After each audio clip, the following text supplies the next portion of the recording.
Hello and welcome to Why AI. Why AI is your go-to podcast for all things AI.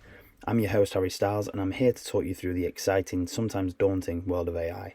I'll be talking to industry experts, teachers and enthusiasts about the different aspects of AI, from the myths to the real-life applications.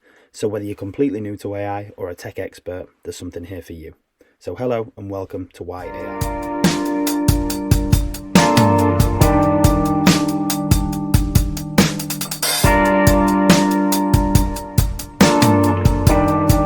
Hello, my name's Harry and welcome to Why AI. I'm joined again by Steve. Hi everyone. So we've been looking at a couple of articles and we're just going to run through some bits that we've been reading, just in regards to schools being, bewildered with AI and not feeling like they're going to be able to receive the kind of help that they need, perhaps from the government and just in general, and looking at government stance on it and stuff like that. So yeah, we're just gonna jump straight into it. Schools, being bewildered with AI and the advances in AI. They are, essentially the DFE have put forward a group of people going out and advising schools essentially on AI. What are your thoughts? Yeah, so you've got to be careful. It's like people, it seems a bit insulting in a way, doesn't it? Saying that they're, that schools are bewildered. Like, I think they chose that headline as a bit of a kind of antagonistic one. Yeah. You know what I mean? So it's a difficult one, but I would say that there's obviously loads of information going on, isn't there? And that's the thing. And I think it's going to take time to settle, take time for things to really, what are the key things that are really useful for schools. Loads of teachers out there experimenting, which is great. That's just what you want. I always worry when they say they're going to put forward experts. I'm not sure who they're putting forward. Do you know what I mean? Just going to say who. That's what it comes exactly. down to, I'd be interested to see the list. You know what I mean, of who the experts are. But it's great. Obviously, people will want advice. There's going to be there's loads of things, like we say, coming out. There's probably going to be loads of things that are a bit scammy, that kind of thing. You know what I mean? That are going to be out there. So a bit of advice about what to avoid and things like that. And I think that is true. But at the moment, we're at day one. Do you know what I mean? We're at day one of, I say day one, but we're at day one of where it's really out there. You know what I mean? So there's loads of stuff that's coming out. Let's get yourself onto different websites. Be careful obviously what you're using, but generally you'll be able to probably find some really useful tools. We know things like we use Canva and Microsoft Office are introducing loads of AI tools to fit into their system. So I think there are loads of big company things that are happening, along with the other smaller companies that are obviously developing new things. The smaller ones are always obviously more exciting because they're normally quite niche and quite specific. But there's a lot of developments going on. Canva's quite a big one, isn't it? That seems to have taken a massive leap. I feel like I'm seeing it everywhere now. Yeah, well, Canva's gone from being Canva was massive before AI, but you know what I mean, it's gone from being a fairly simple tool for making nice pictures and stuff to being a go-to thing that lots of companies and graphic designers and so on use. You know what I mean? And especially when you're making sort of not massively complicated things, but things that are if you want to make a school poster or something like that, obviously that's going to be a really useful. It's a great tool. The quality of poster you can make in 5 seconds compared to having to fiddle around with on PowerPoint or Publisher or whatever. You know what I mean? It's a huge difference. And I think the AI stuff that's within that is obviously making I was playing around with the they've got those tools. They've got background mover tool, but they've also got some magic tool, they call it. I can't remember what it is, but you highlight a part of a picture and you can change the things in that picture. You know what I mean?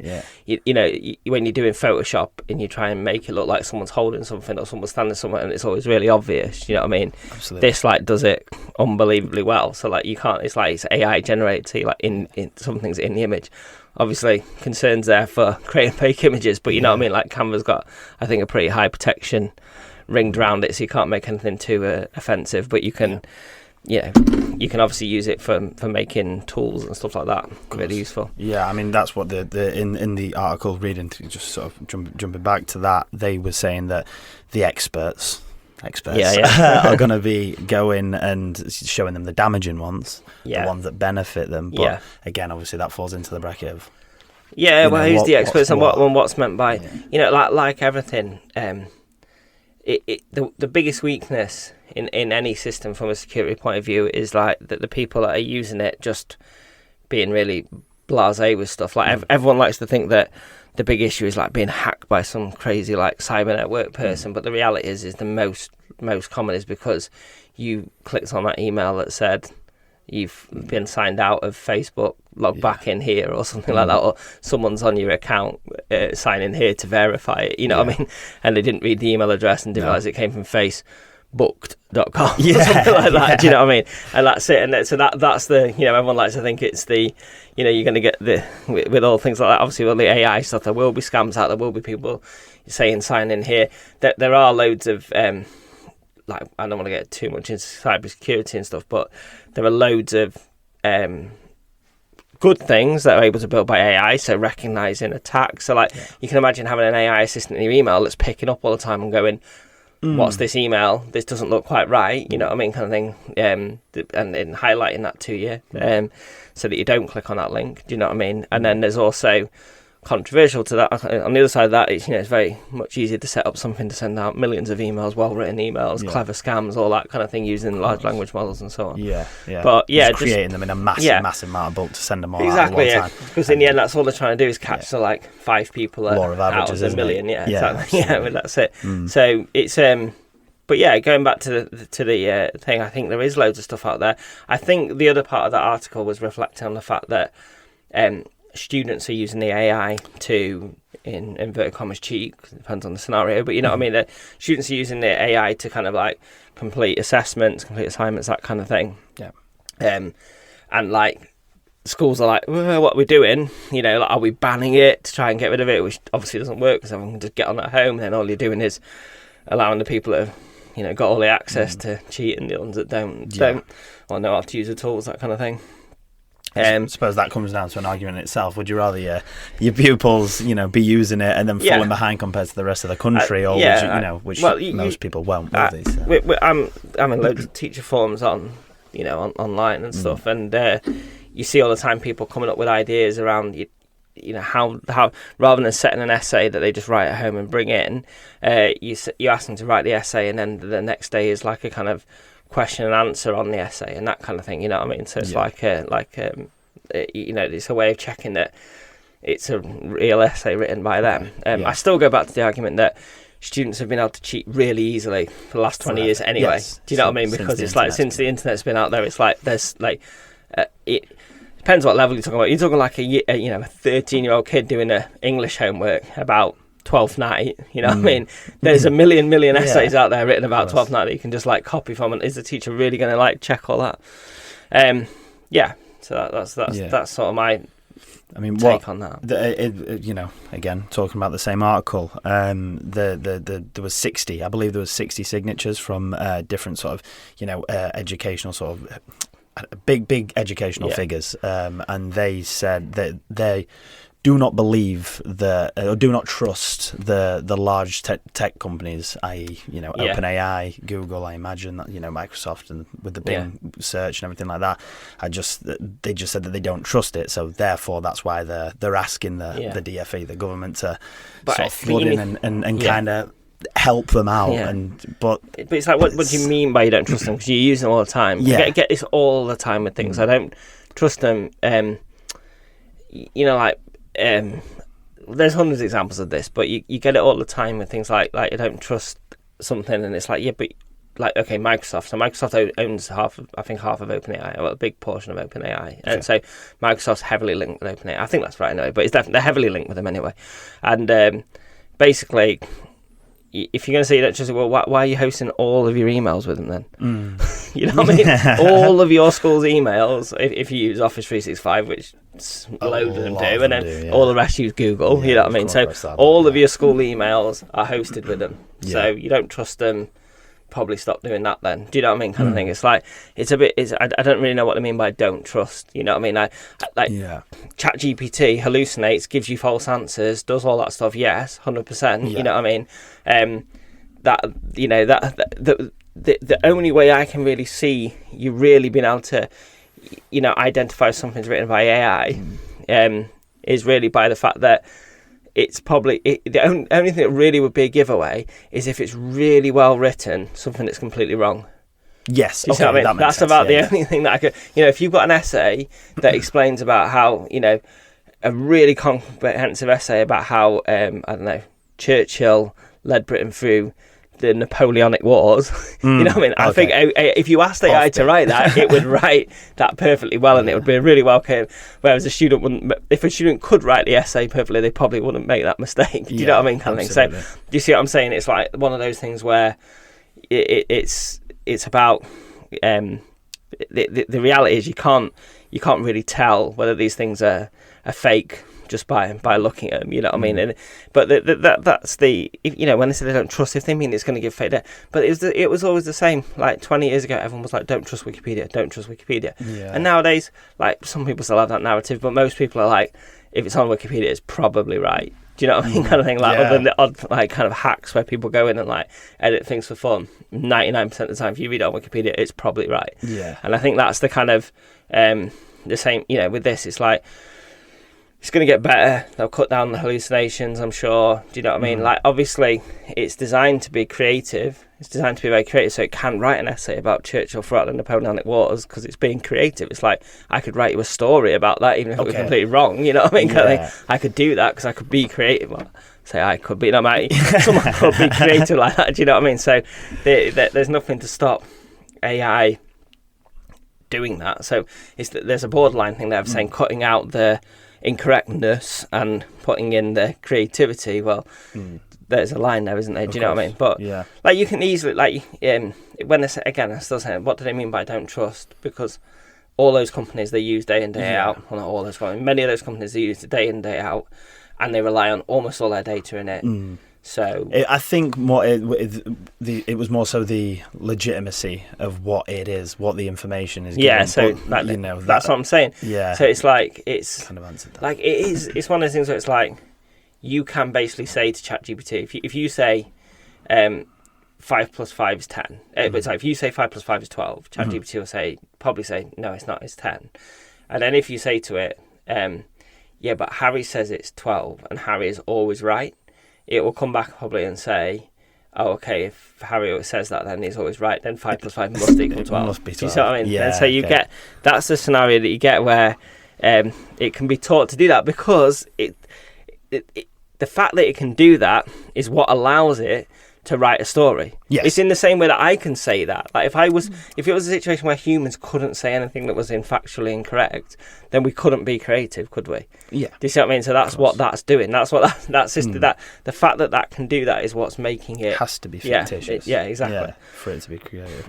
I sort of from the same thing. Obviously, our Prime Minister seems to be quite fond of the idea. I've got a quote that I kind of wrote down from. I'm just going to read out just to throw into there. He said, "Well, guardrails are needed for the government. We also want to maximise the benefits for the UK to become a science and tech superpower." Yeah. So if they're on board with it, then it's happening. Well, I think the fact is you can't stop it now. Yeah. It's like I said before, just taking it as a school, if you become the school that bans it for 3 years and doesn't train any of your staff on it, just says we're not getting involved with it at all, and the other school down the road says no, what we're going to do is we're going to adapt our curriculums to deal with the fact that we're going to get incorrect information sometimes, and also kids are going to use it to cheat and all that sort of stuff. We're going to change our curriculum to manage that. Which school's going to be better off in 10 years' time? The one that's missed out on that 3 year start years. Same for the country, you know what I mean? If your country's like Italy at first banned ChatGPT, along with a few other countries, you know what I mean? And that was it's like, I mean, you wouldn't expect Italy to actually ban it. It's quite a random country to sort of ban it, but they did. Yeah. And then I think OpenAI made a few adaptations, and then they allowed it. But if you think about it, it's like one of those things where if you want, you've got to be trying it, testing it, using it. Like you say, guardrails in place, obviously. Yeah.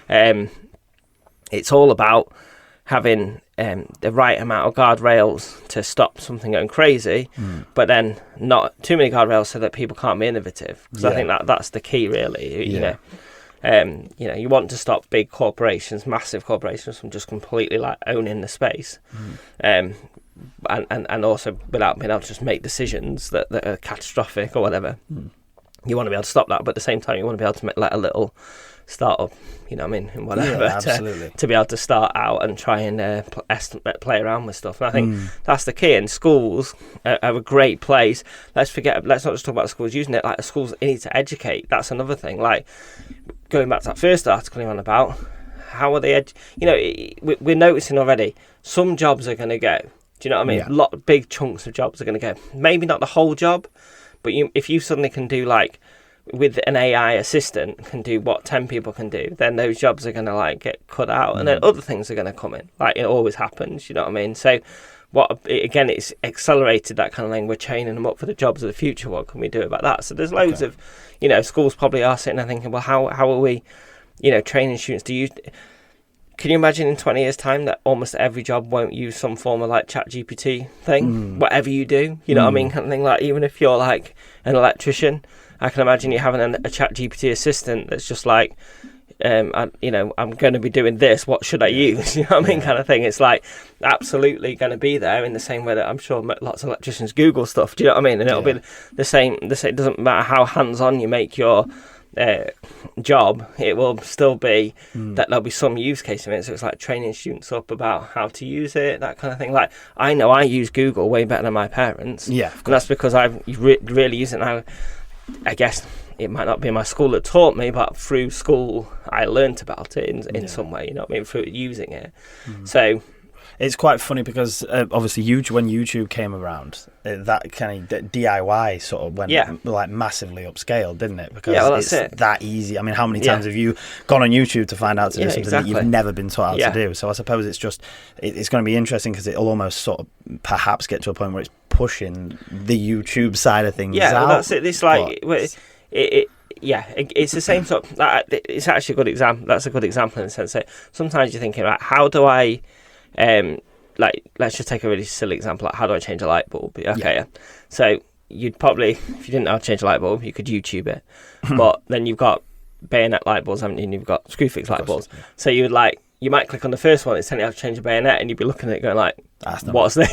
Whereas I can see very quickly ChatGPT being like holding up the light bulb, putting a picture of the light bulb on, and then it's just saying, how do I change this light bulb? And it'll go, right, that's a screw fix light bulb. Okay. Go do this. Do you know what I mean? That's that's how you go here, get it from this place. And then probably, but also just like, here's the 5 steps, here's the video, here's the whatever. You know what I mean? There's definitely, like, I know we jump around a bit, which is great, but like YouTube Shorts, so taking that example, I know there's loads of investment going in there into the search of it. So like, when you're looking for that, like, so imagine if YouTube, when you said, I want to change the light bulb, imagine if YouTube came back to you and said, yeah, but which type of light bulb? There's 2 types. Do you see what I mean? Yeah. So like, you were like, if you didn't know that, I'm sort of taking a very simple example, but if you didn't know that, it'd be like, oh yeah, well, you need to ask me that before I can show you a proper video.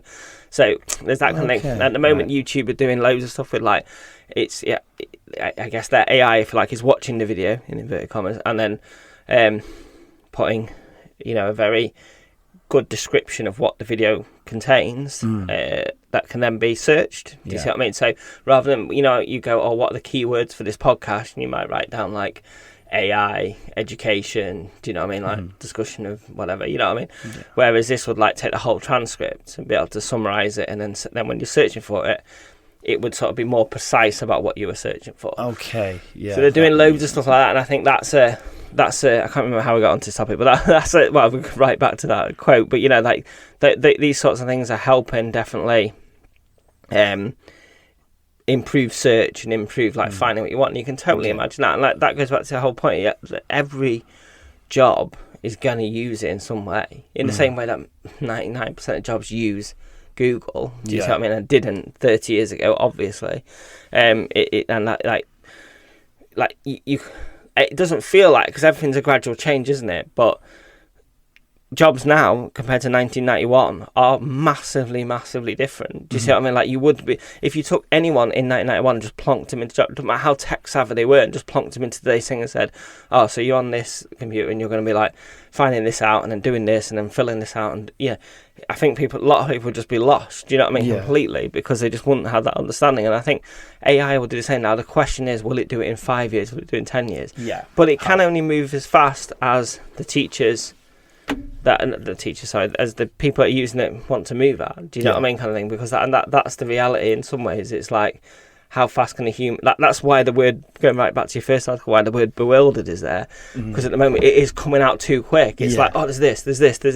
And it's like, what do you spend your time on? What do you spend time learning and all that? There's definitely, there was a whole phrase, wasn't there, about people still talk about, but 6 months ago, massive thing, prompt engineering. It's all going to be about being a good prompt engineer. But then what you found out was that AI can just be a prompt engineer for you.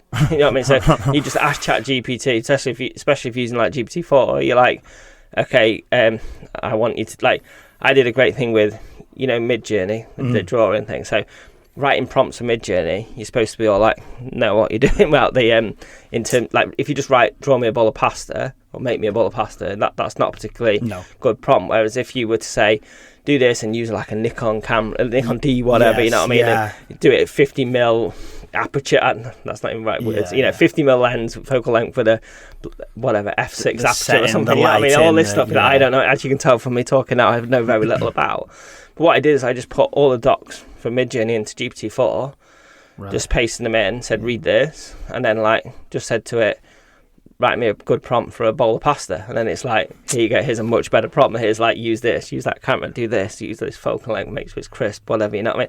And it like really, really looks a million times better than the first one. And I think that's sort of crucial, is that like say 6 months ago everyone was like, oh, you got a good prompt engineer, and now it's like, oh, you might not actually need to be a good prompt engineer because AI is going to be better at prompting than you. So it's like, it is moving fast, whereas with the Google you might say, you might have been that for 10 years it was useful to be able to search Google well. You know what I mean? I think that, well, we've moved past that stage in 6 months, you know what I mean? And that is a concern, because it's like, what do you teach students? Because if it's going to be, like, you used to be able to at least say, okay, we're training people for new jobs, but they are based on the current ones. Whereas if in like 10 years time 90% of a job has changed, then that's a bit of a different thing to train people for, you know what I mean?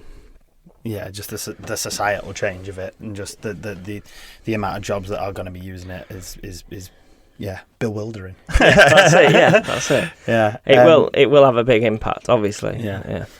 Just another thing that I want to speak about. I know we spoke about it briefly, but before the podcast. But the lecturer or professor in Texas, who essentially, I imagine very, very in a frustrated way, sent out an email. I think it's gone quite viral. Anybody who's listening might have already heard this already, but said that he created a ChatGPT account, and he was going to take all of their final written essays and put them all into his ChatGPT account to see if they were written by ChatGPT, and if they were, he was going to give them just a flat rate of 0 on the test, which I think is quite ironic, really, in itself, that he's using ChatGPT to stop ChatGPT, and also, as a lot of people know, as you know, as I know, that it just doesn't really work like that. It doesn't, unless there's some really telltale thing. So, for example, it like gives back that statement. What is it? It says, I am a large language model. And if you say to it, what was the score in the football last night, it'll go, I am a large language model. I only have data from May 2021 or something like that. I can't remember exactly what it says. So it might recognise, hang on a minute, that's in there and that's my phrase, you know what I mean? Because it's got that in its system. Do you see what I mean? But the reality with it is we've said this before, all it's doing is it's saying, what's the next best word? In fact, it's not even doing that. It's saying, what's the next best token, which is a set of 4 characters. Do you see what I mean? So it's actually what it's doing. So it's not even, it doesn't even know words as such. Do you see what I mean? It just like when it's got billions of tokens in it, and it knows the order they should come out in certain scenarios. Do you see what I mean? And that's all it's learning. It's just learning. It just knows that if you say, if you write like English, hello, French, bonjour, then Spanish, : it's going to be the hello in Spanish. Yes, it's going to yeah, be hola. Yeah, course, well, yeah. How can you Right, say? yeah. Yeah, you know what I mean. You know that as a person, that's what it means. You know, if it's German, it's going to be Guten Tag or whatever it is. You know what I mean, kind of thing. So it in the same way that you know that from the fact that it's like, oh, there's the pattern. Yes. So it's got, and you know that pattern because of the millions of words that you've learned and stuff over time. Do you know what I mean? And the ChatGPT is doing the same, except it doesn't even have any reason. It doesn't really have any real, true reasoning in it. It's just that that's the next word that comes out for that. So it does it brilliantly. Yeah. And because it's based on like millions and millions and billions of lines of text, it does it really, really well. Do you see what I mean? I'm much like, we've just said that really basic one there, but instead if it's like, write me a poem about whatever, it knows to do that same process in the sense that if I say to you, write me a poem about football, you will be able to go away and do that, and you'll be able to come up with a set of, it might not be a very good one, do you know what I mean? But you'll be able to do that. Yeah. And it's just ChatGPT's kind of doing the same. It's just sort of saying what comes next based on that scenario. And that's what it's doing. And that's why it has sort of repetition. So there might be the odd telltale thing that it does. Do you know what I mean? That makes it really, you know, it might be that it always uses certain weighted things. Do you know what I mean? Like, let's just say it was weighted far more commonly to using semicolons than a normal person. Do you know what I mean? Kind of thing, like an average person. But just there might be someone who just loves using semicolons in your class that will end up with the same amount. Do you know what I mean? So the reality is it cannot. It's a large language. It's not like when you say to it, who was King of England in 1520? It's going to go and it's not like it goes away and leaving aside the plugins, it's not like it goes away and goes, oh, let me find that out. In 1520 it was King Henry VIII.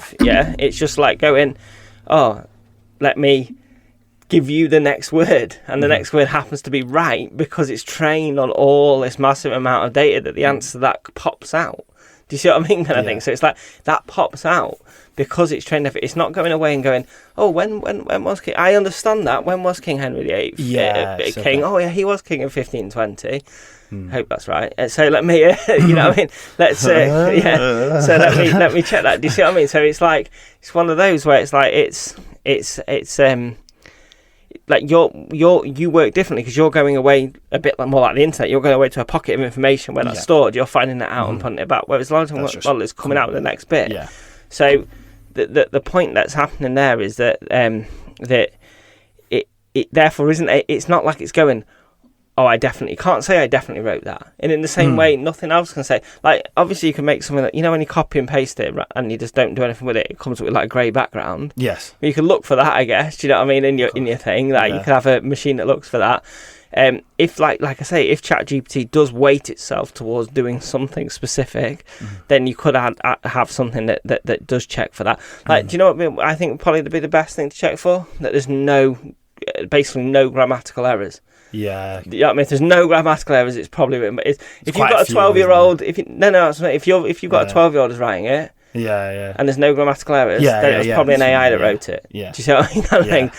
Bit judgmental, but you know what I mean? Like true, that kind of thing. It's like those are the sorts of things where, but that's only in the same way that you go, how do I know your parents didn't write this homework? Well, I'm looking for, is it written in like, do you actually know what the word, I don't know, perforation means? Yes. Do you know what I mean? Where you've written it has holes in it would be a normal way of saying it for a child, but someone's written it's covered in perforations, and you'd be like, oh, that doesn't sound right. But when you're checking it from the point of view of an essay written by an older child or a adult, you know what I mean? You're gonna struggle to use it to identify it because it doesn't have a specific thing that it does. Do you see something except for those random like error things where like it says I'm a large language rate. It has that in it. It's probably like I've seen people do other stuff like clever like ideas. So if you make the kids do it on Google Sheets, then you can see all the Google Sheet edit history. So if there's suddenly like 0 words and the next step there was like 1,000 words, then or whatever, you know what I mean? It's probably come out. It might have come out of ChatGPT. It doesn't mean it has to have done that because it could have been written in Word. But if you say to them, "I'm not trusting you unless you write every word directly in that Google Sheet," I guess that's one way to deal with it. You could still look it up and copy it out. Yeah. But I know. There was a girl in that class, so from the same thing that I was reading about. And she obviously naturally, just because she put so much work into it, as you know, as you do when you're at university, and she just kind of went crazy and just went on a Google Drive essentially, and just got all of the history that she'd done and all of the proof, and just went and gave it all to him. And I was like, don't even think about it. That's it. So which is good, but I suppose that is a way around it. As far as I'm aware, I believe nobody got any zeros. Okay. Because I don't think it was. I can understand the frustrations. I can particularly understand the frustrations at universities and stuff like that. Like I say, I still argue the fact that if you're in year 8 and you're doing it, or you're a 12-year-old and you're doing a thing on Twelfth Night or Macbeth or whatever, there are millions of essays that you can just go and copy from. As a child, as a teacher, of a 12, 13-year-old class, are you like running all of those through, like, have you for the last 20 years have you been running all those through sort of like plagiarism checkers and stuff? I can't imagine most people are. You just sort of, well, if he really wants to just copy it off the internet, more fool him, he's going to not do very well on the exam. You know what I mean? There's going to be, or I'm going to get him to handwrite it, or I'm going to get him to do some questions in class on it. Is about the furthest you're going to go. But it's a lot less heavy weighted, isn't it? Do you see what I mean? Like most coursework's disappeared. Most coursework in the UK has disappeared, and that is mostly down to the fact that you can just cheat on it. You know what I mean? Kind of like, and there isn't the resources to check it. Do you see what I mean? So I suppose it's art, isn't it? That's where the big coursework is. Yeah. I mean, even that's there's reductions in all of it. Though. There's reductions in all of it. Like but particularly, like science. I used to teach science. When I first started teaching science, there was coursework. You used to write out a practical and assessment and stuff, and then that went. You know what I mean? And the reason why that went was because you could just copy it online, because obviously that's, this practical, bending light for a prism, was online 8 million times. You know what I mean? So you could just copy and paste that, and let's say the plagiarism checker went through it and said, that's plagiarized. Well, then someone will appeal it, and you'll be like, but it's not quite the same. So is it the same? And all that sort of stuff. So the reality is that coursework's disappeared anyway. So that thing. So it really does. I think a lot of that comes down to much more at like maybe at A level, so 16 to 18, but definitely university. Identifying our students cheating on this assignment is more important, because actually it will give them 20 points of credit or whatever towards their actual degree, and therefore it becomes a much stronger issue. Of course, yeah. I mean, even OpenAI said that their like model that they've created to distinguish if it's created by ChatGPT or not is 9% wrong. That like flags up 9% and that's wrong. So it's I mean, it's but really also doable, like if you put it through ChatGPT and then you say, so let's say you get ChatGPT to write it, and then you get Bard to rewrite it. Like, where does it get lost at the point where it's like can't be read? You know what I mean? It can't be seen. I don't know. You know what I mean? And there's loads of things like that. There's so many, isn't there? So it's how are they gonna know? Or exactly I just change a few words. If I just change a few words, maybe put a few spelling mistakes in, something like that. You know what I mean? Does that? Like, I bet you if you put a couple of spelling mistakes and say, "Did you write this?" I bet it will say no. You know what I mean? Because it's like I'd be really interested in testing those things out. To like, if you literally have a paragraph of 300 words in it, let's say, and you change one word to spell it completely wrong, does it go, didn't write that? Because it knows it won't make a spelling mistake. Do you know what I mean? Kind of thing. That doesn't happen. So it'd be interesting, things like that, to see if that makes a massive change. I'm not sure, but yeah. Okay, cool. Bro. Well, I think we've discussed a couple of ones there. Good little chat. So we'll be back next week with another episode. So Fantastic. Thanks for listening. Thanks very much. Cheers, bye.